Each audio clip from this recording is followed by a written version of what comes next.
Iniciamos o capítulo momentos depois de onde terminou o anterior, onde Yantia pergunta a Goten o que o levou até ali, ao qual responde que queria muito perguntar ao mestre Kami se ele poderia treinar ele igual fez com seu pai. Nisso, Goten observa que uma casca igual à do mestre Kami se encontra ali, e então ele o pergunta se é o que ele pensa.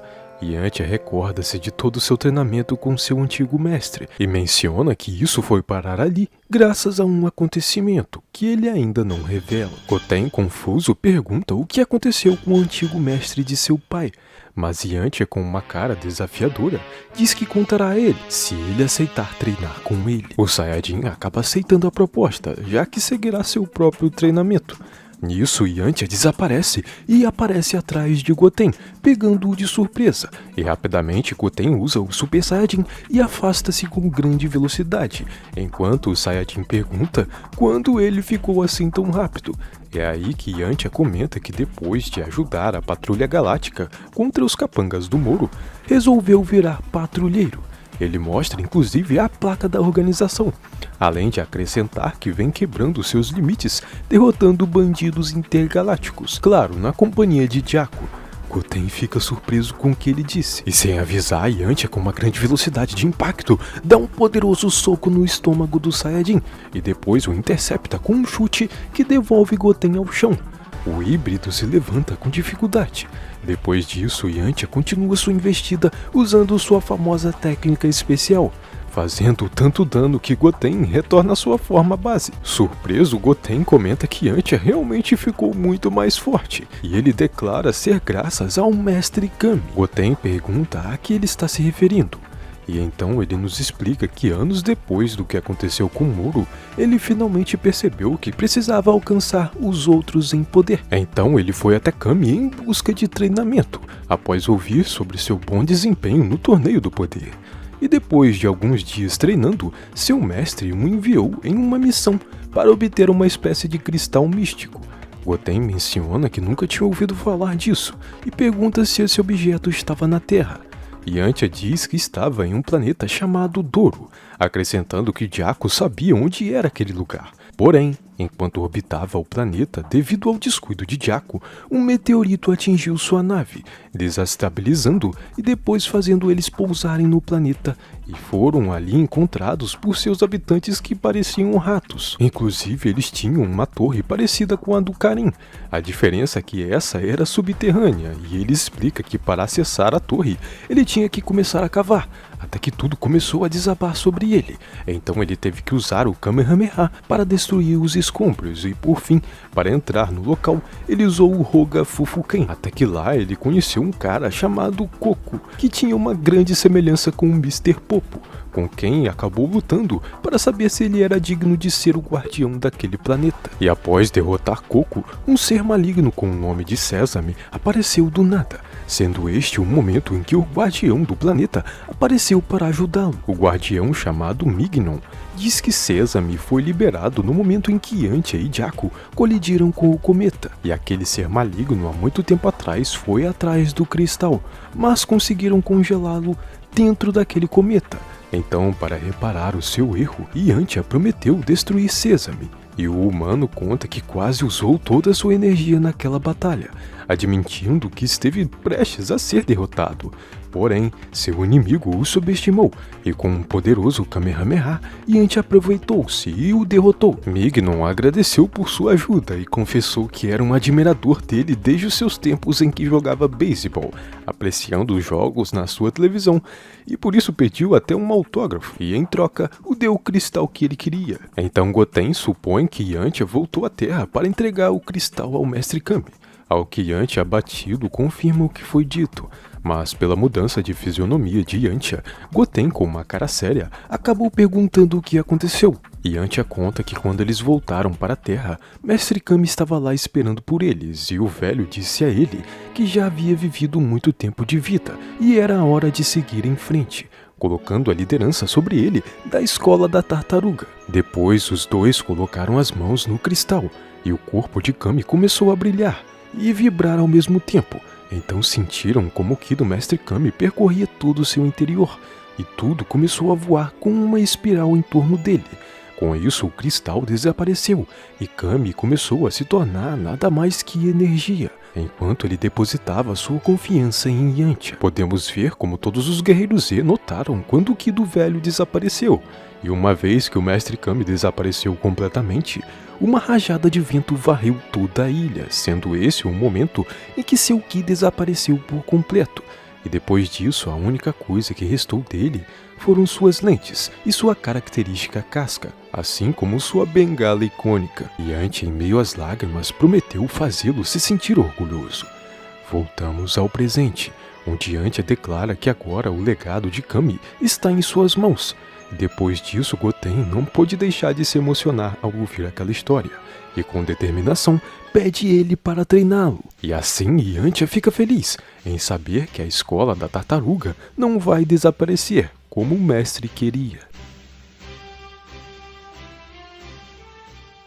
Mais tarde vemos como Trunks se vê fazendo uma corrida com alguns dinossauros até que eles se desviam e ele decide segui-los, até que ele percebe algo no meio do voo, para o qual ele decide checar o que era. Então, em uma floresta próxima, ele começa a escutar um som de uma canção, quando vemos que se trata de Tapion. Ele estava tocando sua flauta para os animais da floresta. Enquanto isso, Trunks observava de fundo, tentando não ser notado. Mas, acidentalmente, o Saiyajin bate em um galho, que acusa sua presença no local. Então Tapion, com uma cara séria, afirma que é a segunda vez que ele o interrompe hoje. Trunks pede desculpas e diz que não queria atrapalhá-lo. Tapion menciona que aquela melodia o ajudaria a encontrar Lada. Nisso, Trunks se apresenta e se desculpa novamente, comentando que só queria agradecê-lo por salvá-los há pouco. Ele o pergunta por que o salvou, e ele explica que só quer impedir Lada de fazer mais estrago do que já fez, ao que Trunks pergunta se eles já se conheciam. Tapion responde que sim, revelando que ela e ele são de universos distintos, o que surpreende Trunks, que questiona o motivo deles se conhecerem. Ele responde que somente a seguiu até este lugar, já que ela está à procura de uma relíquia, a qual pensa que irá ajudá-la a reparar a morte do antigo mestre dos dois. Trunks lamenta a perda de Tapion e diz que não procura ofendê-lo, mas queria saber o que aconteceu com seu mestre, ao que ele também responde que não sabe os detalhes, mas sabe que Lada fez algo que provocou a morte de seu mestre, e agora ela procura fazer de tudo, passando por cima de tudo e de todos para consertar o que fez, mas ele não vai deixá-la continuar tirando mais vidas inocentes em sua busca louca para silenciar sua culpa. Consequentemente, Trunks pede a ele para deixá-lo ajudar a encontrá-la e impedi-la se necessário. Então Tapion lembra que eles disseram a ele que eram os defensores deste planeta, o que o faz recordar de seus primeiros anos. Ele mesmo menciona que a Lada antes era cheia de esperança e também de arrogância.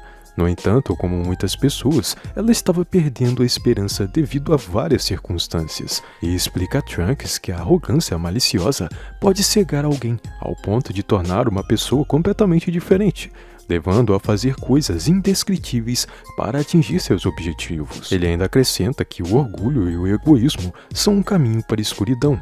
Essas palavras fazem Trunks lembrar-se de seu pai, quando ele se permitiu ser possuído por Babidi, e Trunks comenta que sabe a que está se referindo, já que sentiu isso na pele, chamando aquilo de algo terrível. Tapion diz que se ele conhece essa escuridão e do que ela é capaz, o surpreende ele querer lutar com Lada, que está completamente inserida nesse contexto. Depois disso, ele também passa a contar sua história, e conta que ele compartilhou seu planeta com outra raça, conhecida como os Anubianos, que tinham a aparência de um gato, enquanto sua raça era conhecida como os Conatsianos, que viviam nas sombras. O planeta se chamava Anúbia, e os Anubianos os deixaram dividir o planeta com eles, já que seu planeta natal foi dizimado por um poderoso cataclisma, e os poucos que conseguiram escapar chegaram lá por pura sorte. Tapion comenta que depois de alguns anos, conflitos começaram a ocorrer.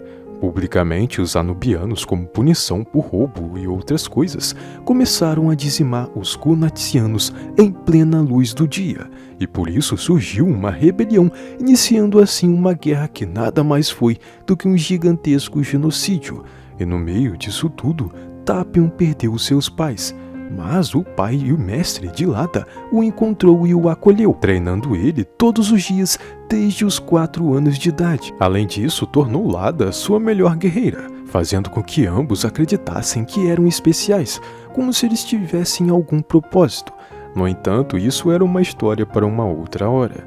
Em vez disso, Tapion menciona que pode precisar de aliados na próxima luta, além de acrescentar que ele e Goten têm grande potencial, mas depois de vê-los em sua última batalha contra Lada, ele não tem tanta certeza se devem batalhar junto com ele. Então o Saiyajin declara que quer ajudá-lo, e embora saiba que não é tão forte assim, tem certeza que com a ajuda de Tapion poderá ir para o próximo nível. Ao que Tapion, confuso, pergunta o que ele quer dizer com o próximo nível, e logo ele diz que é um pouco complicado de explicar, mas se ele o ajudar, ele tem certeza de que conseguirá alcançá-lo. Tapion pede ao Saiyajin que lhe mostre todo o seu poder, pois ele precisa vê-lo em suas capacidades máximas. Trunks aceita, e exibindo uma grande energia, ele se transforma em um Super Saiyajin. O híbrido surpreende Tapion, que menciona que talvez ele possa passar no seu teste, mas isso não era tudo que Trunks tinha, pois ele afirma que tinha algo mais. E assim, enquanto aumenta seu poder, ele adota sua forma musculosa, significando que ele ascendeu ao 2º grau do Super Saiyajin. Tapion declara que talvez essa forma tenha grande energia, no entanto, sua velocidade é diminuída por seus músculos. E o próprio Trunks sabe disso, e ele diz que com esse poder será impossível para ele proteger sua família e o planeta Terra. Assim, influenciado por todas essas emoções, Trunks alcança brevemente o Super Saiyajin 2, mas ele instantaneamente perde a transformação, retornando para seu estado base. Tapion, com espanto, observa como o Ki do Saiyajin dobrou por 1 segundo, mencionando que ele é um garoto bastante estranho. Aqui damos um salto no capítulo, onde estamos agora localizados no planeta de Bills, onde Gohan, Goku e Vegeta se encontram. Gohan parece despedir-se de seu pai, que aparenta estar prestes a partir com Vegeta em uma missão. Goku diz ao seu filho que é melhor que ele tenha alcançado pelo menos a fase de Super Saiyajin Red até ele voltar, pois ele está animado para lutar com ele novamente. Então Gohan, com o polegar para cima, exclama que estará pronto. Depois disso, Goku fala com Bills. Gritando, ele diz que se ele adormecer de novo, vai se ver com ele. Bills parece chateado por terem o acordado, e mais ainda por terem falado com ele daquela forma. Então tenta repreender Goku, mas nesse meio tempo Goku e Vegeta já haviam se retirado. Então Bills não tem escolha. Enquanto nota a presença de Gohan, diz a ele que espera que esteja pronto, pois ele precisa de um novo saco de pancadas, além de mencionar que está feliz por Goku e Vegeta terem se livrado daquelas barbas que para ele pareciam muito estranhas. Por sua vez, Whis pergunta a Gohan se ele tem vontade de retornar seu treinamento, e com determinação ele diz que sim, encerrando este capítulo.